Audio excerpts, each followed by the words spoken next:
एक शीतल आरती होती है। मेरी जीजियों बड़े सावधानी से सुनिएगा, एक शीतल आरती होती है। कभी अगर तुम्हारे जीवन में अगर कभी तुमको ऐसा लगे कि रोग बड़ा भारी हो चुका है और बहुत भारी रोग मुझे घेरता जा रहा है, या डॉक्टर को दिखाने जा रहे हो और तुम्हें ऐसा लग रहा है कि डॉक्टर कोई बड़ी बीमारी बताएगा, तो उस समय पर शीतल आरती का प्रयोग करें। एक पुष्प हाथ की हथेली में रख लीजिए, एक पुष्प हाथ की हथेली में रख लीजिए, और यहां तक शास्त्र कहता है अगर हो सके तो आंकड़े का अगर पुष्प मिल जाए, तुम्हारे यहां क्या बोलते हैं उसको, मंदार का फूल, आंकड़े का फूल, अकौए का फूल, जो शंकर भगवान पे चढ़ता है, छोटा सा होता है, घुंघरू जैसा होता है वो, उसको तुम्हारे यहाँ क्या बोलते हैं हरियाणा में? आंख का ही पुष्प बोलते हैं। आंख का पुष्प मिल जाए तो ज्यादा अच्छा है।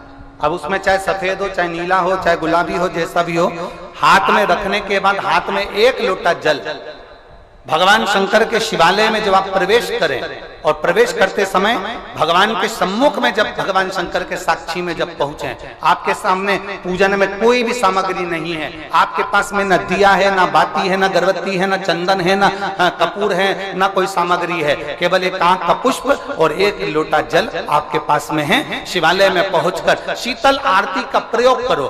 11 बार भगवान शंकर के 11 रुद्रों का स्मरण कर कर जब 11 बार शंकर के शिवलिंग के ऊपर से नीचे तक वो कलश को जब घुमाया जाता है, और घुमाने के बाद वो आग का जो पुष्प है वो अशोक सुंदरी वाली जगह पर समर्पित कर कर भगवान शंकर को जो जल चढ़ाया जाता है, जो जल समर्पित किया जाता है, डॉक्टर भले तुमसे कह रहा हो कि तुम्हें बड़ी बीमारी के चांस हैं, आप जाकर एक बार चेक कराना, तुम्हें वो बड़ी बीमारी निकलेगी ही नहीं, उस रोग से तुम मुक्त हो।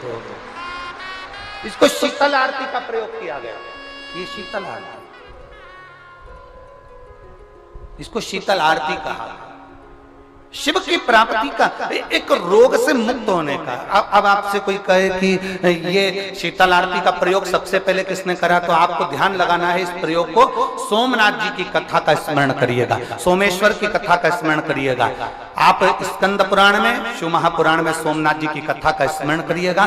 चंद्रदेव को काया का रोग हो गया, रोग इतना भारी था, चंद्र समझ नहीं पा रहे थे मैं करूं क्या। जब देव ऋषि नारद के पास पहुंच गए, नारद जी ने कहा एक पार्थिव शिवलिंग का निर्माण करो, बालू के शिवलिंग का निर्माण करो, और समुद्र का ही जल भगवान शंकर को उनके आनंद से आरती कर कर उनको चढ़ाने का प्रयास करो।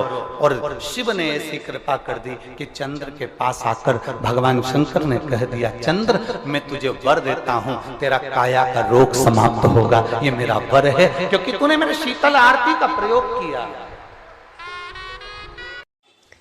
मित्रों, पूज्य गुरु जी का ये उपाय अगर आपको अच्छा लगा हो तो वीडियो को लाइक करें, शेयर करें, कमेंट करें, और चैनल पर पहली बार आए तो चैनल को सब्सक्राइब करने के बाद बेल आइकन दबा दें, ताकि आने वाली वीडियो के नोटिफिकेशन आपको तुरंत मिल जाएं।